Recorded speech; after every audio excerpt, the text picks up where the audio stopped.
Quero saudar a amada igreja com a paz do nosso Senhor e Salvador Jesus Cristo. Quem está feliz está na casa do Pai, dá um glória a Deus bem alto, bem forte. Bom estar na casa do Senhor e render louvores a Ele. Amém?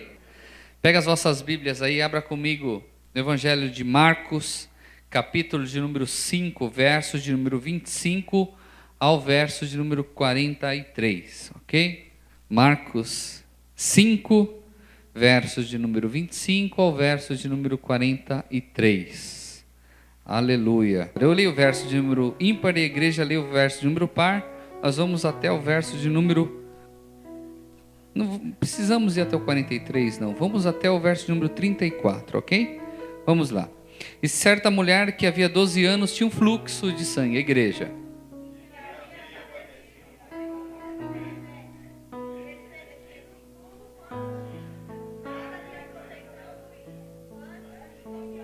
Ouvindo falar de Jesus, veio por detrás entre a multidão e tocou na sua vestimenta.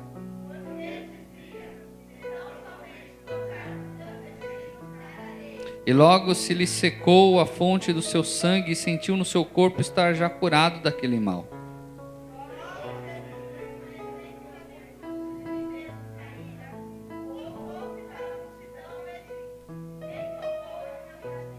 E disseram-lhe os seus discípulos: vês que a multidão te aperta e dizes: quem me tocou? Então a mulher, que sabia o que lhe tinha acontecido, temendo e tremendo, aproximou-se, prostrando-se diante dele e disse-lhe toda a verdade.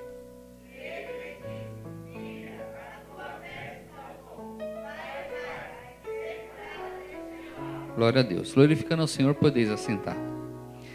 Meus irmãos, nós estamos diante de uma história bíblica muito conhecida de todos nós. Eu acho que a grande maioria que aqui está presente já ouviu pelo menos 2 ou 3 mensagens, ou dezenas de mensagens, em torno dessa passagem bíblica. Mas é interessante que cada vez que nós olhamos para a palavra do Senhor, e alguma passagem bíblica até que nós conheçamos, sempre vem uma revelação divina da parte do Pai. E é interessante, meus irmãos, que no dia de hoje eu vou ressaltar 2. Mas é interessante a gente contextualizar e falar como era a situação dessa mulher na época. Pois bem, Jesus Cristo, ele veio de uma maratona de milagres. Ele tinha se predisposto junto com os seus discípulos a ir para Genezaré, lá para onde estava um gadareno, não é? Genezaré, é isso aí. Só que no caminho de Genezaré, naquele barquinho, houve uma grande tempestade. E para você ter noção de como Jesus estava exausto e cansado, ele dormiu no meio da tempestade. E quando diz a palavra que o barco estava indo a pique, estava afundando, Jesus acorda e fala para aqueles homens, e depois acalma a tempestade. Chegando em Genezaré, vem ao encontro dele um gadareno. E esse gadareno, ele era endemoniado, e diz a palavra que ele estava com as suas roupas rasgadas, desfigurado. E aquele demônio, ao ver Jesus, reconhece que é Jesus e clama para que ele não viesse a ser lançado, que ele pudesse ser lançado aos porcos, e assim o fez. Saindo dali, Jesus fica sabendo que a filha de Jairo, um homem bem sucedido, um religioso extremamente bem sucedido da sinagoga, a filha dele está extremamente doente ao ponto de morrer.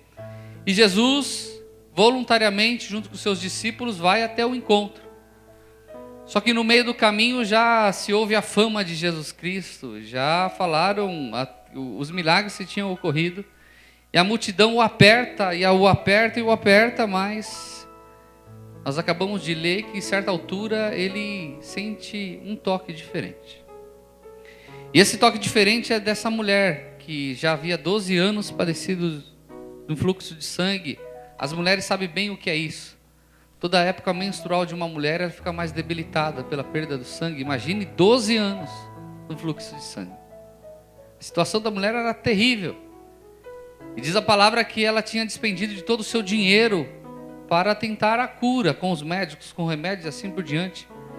Só que um dia ela ouviu falar de Jesus. E quando ela ouve falar de Jesus, ela toma a atitude de ir ao encontro de Jesus. Só que peraí, meus irmãos, para essa mulher tomar essa atitude, ela precisou de muita fé. Por quê? Na religião judaica até os dias de hoje, toda mulher que está no período menstrual ou que ela tem um fluxo de sangue, ela se torna impura. Ela não pode fazer diversas coisas, e uma das coisas que ela não pode fazer é sair de casa. Ela não pode ter relação com seu marido, ela não pode sair da porta para fora, porque quem a tocar se torna impuro. Mas a mulher, ela estava numa situação que ela estava decidida o que iria fazer. Então, acho que o primeiro obstáculo que ela venceu foi o obstáculo da rejeição, da discriminação. Certamente era discriminada por todos, mas ela foi ao encontro de Jesus. E quando ela toca em Jesus, um milagre acontece. E a vida dela nunca mais foi a mesma, dali em diante. E segue-se a história. Eu quero tirar 2 lições. Dentre muitas nós poderíamos tirar nessa noite, eu quero tirar 2 lições desse episódio. Certamente se nós falássemos desses 2 ou 3 dias de Jesus, nós poderíamos ficar a noite inteira falando. Mas eu quero falar dessa mulher. Eu quero falar dessa situação. Eu quero contextualizar para as nossas vidas, que eu tenho a plena certeza que o que eu vou falar aqui nessa noite, nós vamos nos enquadrar nela. Vamos lá? Vamos ler o verso 26 e 27 todos juntos? Vamos lá? Diz assim: e que havia padecido muito com muitos médicos e despendindo tudo quanto tinha, nada lhe aproveitando, isso antes indo de mal a pior. Vamos todos juntos? Vamos lá no 1, 2, 3? Vamos lá? O verso 25? 1, 2, 3. E certa mulher que havia 12 anos tinha um fluxo de sangue. A igreja.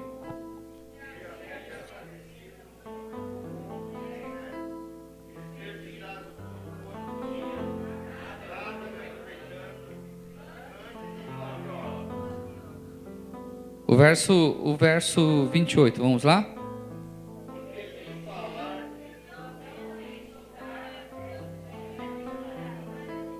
Glória a Deus.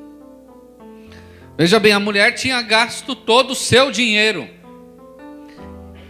E os estudiosos, eles falam, e os teólogos, eles falam que essa mulher tinha dinheiro. Ele tinha gastado todo o seu dinheiro. Só que ela ouviu falar de Jesus.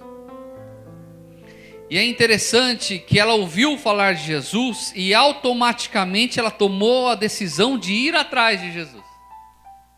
Ela poderia falar: ih, que nada.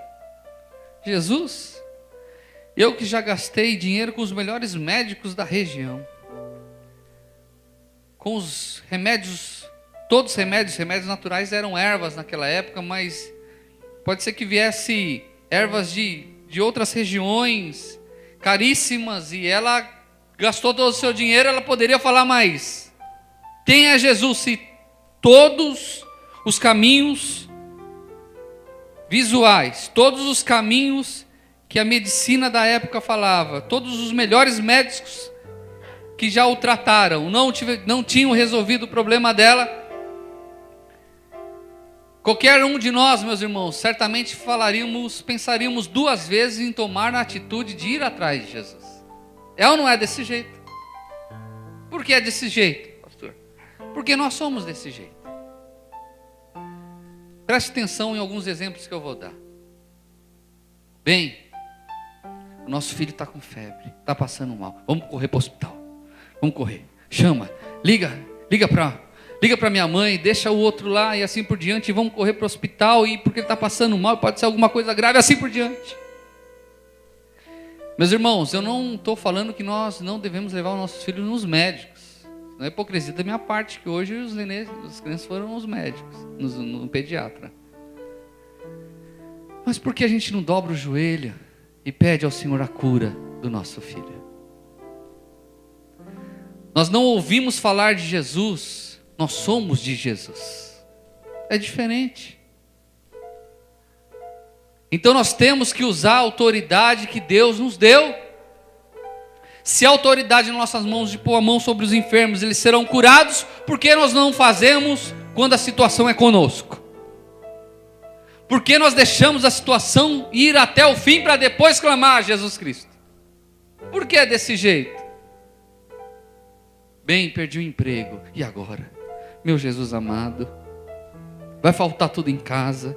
E como vai ser para a gente nós pagarmos a prestação tal? E como vai ser para a gente fazer tal coisa? E o aluguel, como vai ser? E agora? Vamos correr, vamos fazer alguma coisa.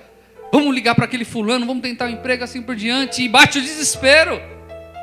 Porque não dobramos os joelhos e pedimos: Senhor, se o Senhor fechou essa porta, porque o Senhor tem uma porta muito maior para abrir para mim.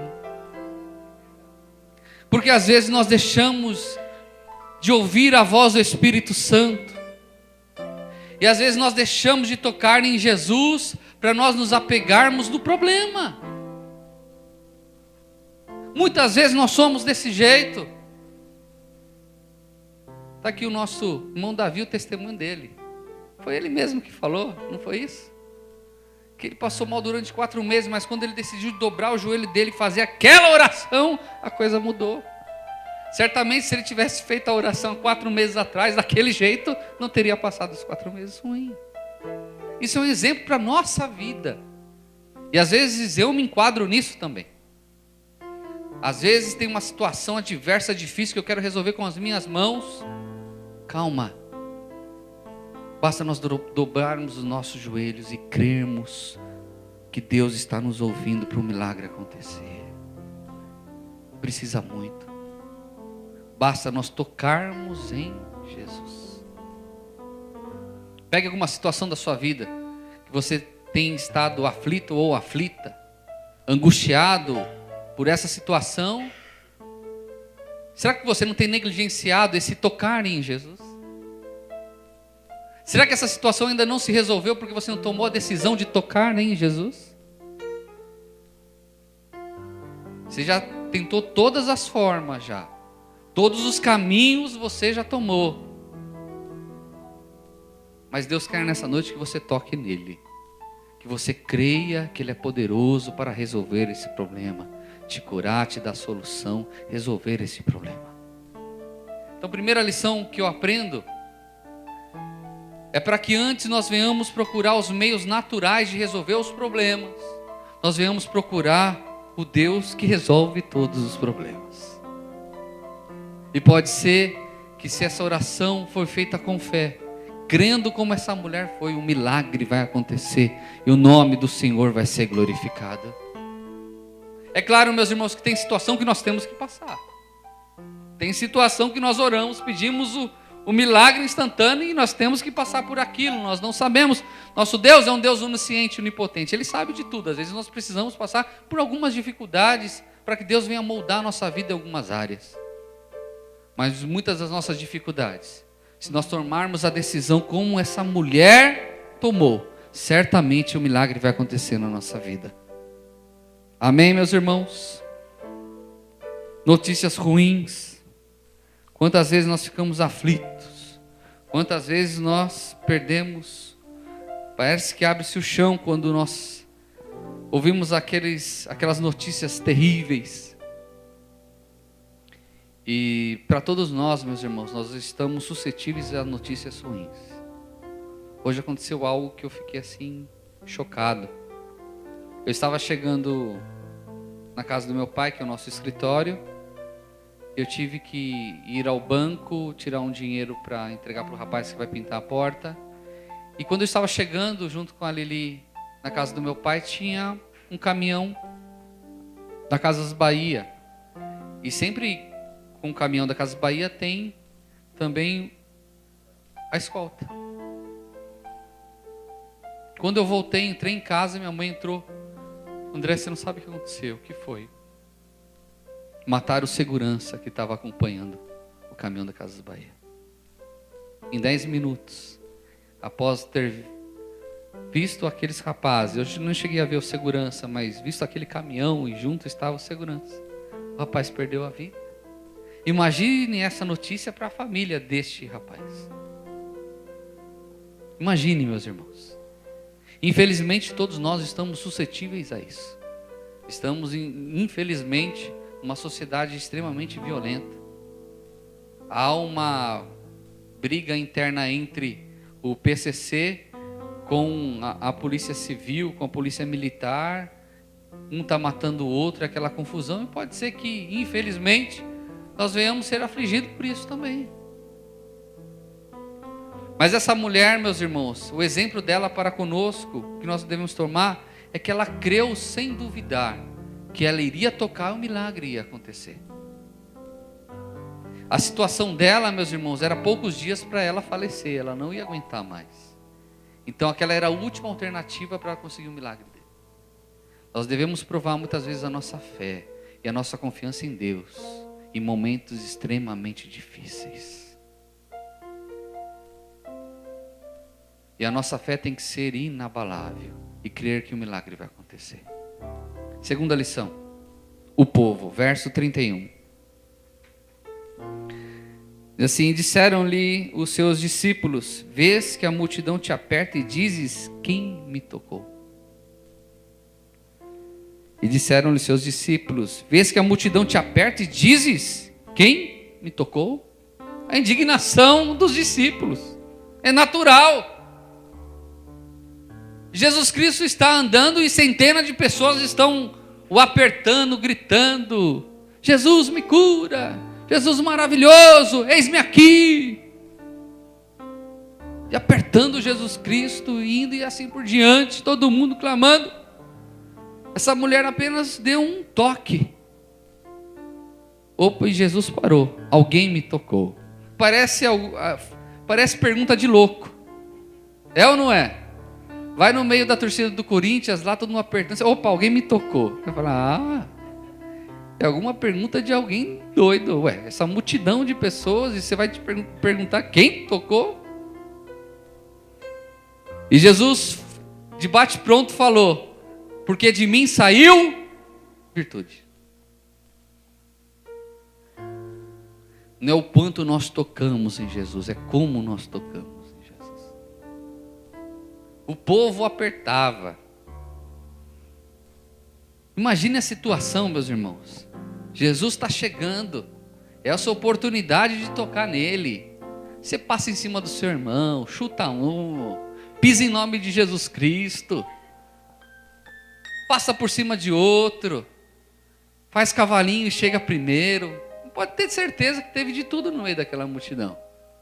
Pessoas com faixa, não sei se tinha faixa naquela época, né? Mas se fosse no dia de hoje, faixa. Te amamos, Jesus. Vem almoçar na nossa casa. Jesus, tu és nosso. Sirva o Senhor desde criancinha. Filma eu, Jesus. Ó nós aqui. Viemos lá de Barbacema te ver. E os dias de hoje é desse jeito. É ou não é? Às vezes eu passo em frente a igrejas que é o reteté puro. Tá o irmão lá na beca, né? Vestido de terno amarelo, sapato branco, chique. É para Jesus. Não é nada, é para se aparecer. Não é para Jesus não, é para se aparecer. Uma vez eu vi um pregador que eu falava: isto não é um sapato, isto é uma abelha ambulante. Era preto com uns pintadinhos de amarelo, lustrado, chiquinute, na linha. Acho que o Gino sabe quem é. Eu falei: não é possível, isso é uma abelha que tem no pé do irmão, não é um sapato. Às vezes nós nos preocupamos com estereótipo. Às vezes nós nos preocupamos como está. Hoje eu fiz questão de vir como eu estava durante o dia. Deus nos preocupa como você está. Às vezes nós somos como a multidão, queremos aparecer. Comigo é assim: se eu não for o primeiro a cantar, não canto. Se o pastor me falar para eu louvar a Deus num encontro com Deus com 3 irmãos, eu nem vou. Desconsideração tem por mim. Nem quer saber. No domingo à noite não me chama. Assim por diante. Graças ao bom Deus, meus irmãos, Eu posso falar que aqui na casa do Pai, nós temos homens e mulheres que compreenderam isso. Eu louvo a Deus pela vida de vocês. Mas infelizmente muitos locais não são desse jeito. Porque está emburrado, estou emburrado. Veja bem, eu estudei tanto. Estudei com o pastor Ed. Orei na madrugada. E o pastor fala para eu ir na casa da irmã Joaquina, que só tem ela e a irmã que é surda, para pregar o evangelho. Não, a irmã Joaquina já tem 95 anos. Não ouve direito. E a irmã tem 100. É cega e surda. Que validade vai ter isso? Não tem validade nenhuma. Comigo assim tem que ser multidão. Quero é pregar para estádio. Quem não está preparado para pregar para uma criança, não está preparado para pregar em lugar nenhum, meus irmãos. Itaquerão, né? Aí eu vou vir no Itaquerão. Vou fechar o Itaquerão para pregar, fazer uma cruzada evangelística. Mas fato é, meus irmãos, que muitas vezes nós queremos ser o que não somos para querer supostamente agradar a Deus. E às vezes é mentira, nós queremos aparecer. Nós queremos mostrar que somos mais do que os outros. É interessante que o Davi falou algo que eu fiquei prestando atenção. O senhor falou. De um rapaz que nós conhecemos em comum, ele conhece mais do que eu. Que diz que na hora do dízimo, em algumas igrejas você leva o dízimo até o gasofilácio, né? Aqui a gente tem o hábito de passar salva. E esse irmão é o seguinte, ele espera todo mundo ofertar e dizimar. Todo mundo. Daqui a pouco vem ele.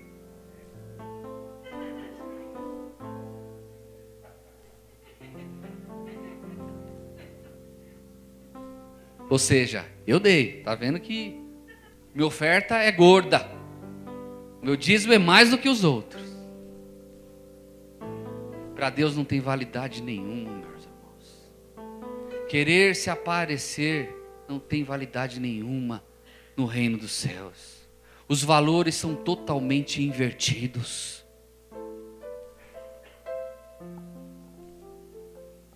Deus rejeita Saul, um rei segundo o coração dos homens, do povo, galante, forte, bonito, jeitoso, falava bem, era tudo de bom para o povo. Deus tira e coloca Davi, rejeitado pelos seus familiares. Quando o profeta vai na casa, ele não está porque está apacentando. Pequeno, sem crédito nenhum. Mas Deus tinha escolhido porque ele era segundo o coração de Deus. Deus olha para quem não é, para que eles sejam. Deus levanta do montouro necessitado para colocar a destra de reis como príncipes. Mas para aqueles que buscam ao Senhor com sinceridade, integridade e descrição. Deus não está preocupado com os holofotes, meus irmãos. Deus não está preocupado na sua aparência, nem o tanto que você faz para Ele. Deus quer saber de como você tem estado na presença dEle. A sinceridade que você tem em ajudar. Porque hipocrisia é essa. Ei, ajudei a clínica resgatando. Através da minha ajuda, mais de 100 irmãos foram salvos. Glória a Deus a mim. Glória a Deus a mim, porque sem mim não aconteceria isso. Veja bem, tal igreja, só através do meu dízimo que essa igreja se coloca-se de pé. Teve uma situação na igreja onde eu pastorei na igreja Primavera, que o bispo contava que o dirigente anterior, ele era o maior dizimista, e era através do dízimo dele que bancava o aluguel da igreja. E quando ele saiu da igreja, ele falou: eu quero ver como vocês vão pagar este aluguel. Graças a bom Deus, todas as igrejas do bispo faliu. A única que não faliu foi essa igreja, que paga o seu aluguel direitinho, todos os meses. Meus irmãos, muitas vezes nós queremos ser como o povo, nós queremos aparecer, nós queremos mostrar que nós somos mais do que o outro, pregamos melhor. Irmão, tem igreja que tem rincha entre pregadores. Tem ou não tem, pastor? Disputa. Opa! Falou errado. Era para falar fulano, falou ciclano. Ih, já está fora. Realmente preguei melhor do que fulano. Eu preguei melhor que o pastor. Glória a Deus. É que Deus tem sido muito bom. Eu tenho buscado ao Senhor tanto. Isso faz a diferença. Mas o bom é que eu sou humilde. O bom é que eu sou tranquilo. A soberba está longe de mim. Mas eu tenho certeza que o irmão Joãozinho, Deus vai dar graça. Ele vai fazer a mesma coisa que eu estou fazendo. E a gente dá risada, mas isso acontece, meus irmãos. É uma disputa. Fulano fica... Como pôde?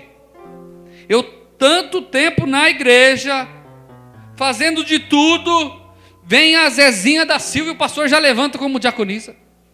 Não pode, está errado. Está errado. Meus irmãos, no reino de Deus não tem tempo de casa. Não existe isso. Não existe. Às vezes os últimos serão os primeiros, literalmente. Às vezes o irmão que chegou um mês vai ser agraciado de ser batizado com o Espírito Santo, ser cheio do Espírito Santo, de começar a pregar a palavra, evangelizar e almas serem salvas com um mês de convertido. E às vezes a pessoa, 10 anos na igreja, murmurando, reclamando e nada acontece. Mas quer se aparecer para Jesus. Opa, Jesus, estou aqui. Conte comigo para o que der e vier. Tu sabes. Aquela mulher tocou, meus irmãos, sem fazer estardalhaço. Ela sutilmente pegou e tocou somente. E o milagre aconteceu. E o Senhor vira e fala: quem me tocou, porque de mim saiu virtude.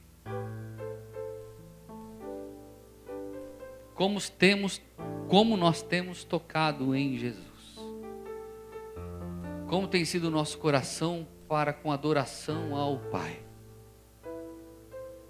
Uma das coisas que a Lili sabe disso, eu tento ser o máximo discreto em tudo. Eu não gosto.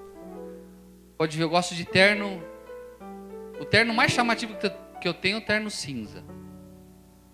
Já for de uma outra cor um pouco mais chamativa, eu não gosto. Não, verde abacate não. Também vermelho não. Também de falar, olha, eu sou pastor, presidente de tal lugar.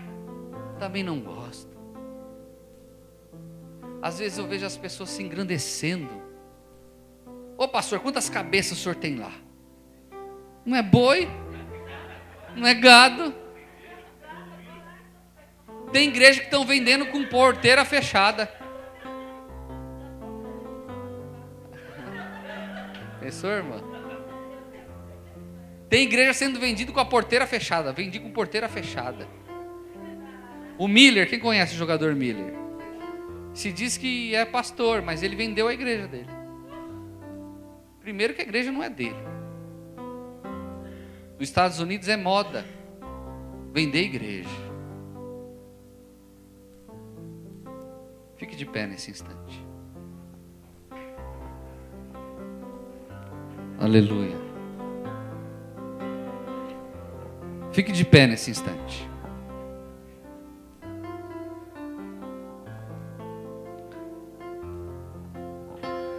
Meus irmãos, Deus não está preocupado se você tem um terno de grife ou não tem. Deus não está preocupado se o seu cabelo está com chapinha ou não está. Deus não está preocupado se a sua conta bancária está rechonchuda ou não tem nenhum tostão lá. Deus não está preocupado, meus irmãos, com o quanto você faz para A ou para B. A única coisa que Deus quer de nós é o nosso coração e nossa sinceridade para buscá-lo. Deus conhece a nossa vida, Deus conhece o teu íntimo, meu irmão. Deus sabe se você busca Ele, Deus sabe se você busca Ele por barganha, porque você quer algo dele ou porque você o ama. Deus está à procura de verdadeiros adoradores, de homens e mulheres que buscam a Ele porque o amam. Aquilo que eu sempre falo, sem querer fazer troca com Deus, com sinceridade, com simplicidade. E se nós formos como essa mulher foi, meus irmãos, se não agirmos como o povo age, o povo é aquela só graça de Jesus, meu irmão. Põe faixinha que é de Jesus, põe a faixa, pula, grita. As pessoas que eu conheci, que mais gritavam no monte, foram as que primeiro se desviaram da fé. Deus está preocupado com o meu e o teu coração, meu irmão. Feche os olhos, vamos orar. Eterno Deus e amado Pai, nós entramos diante da tua gloriosa presença, Senhor. Agradecendo a Ti, meu Pai querido, por tudo que o Senhor tem feito em nossas vidas.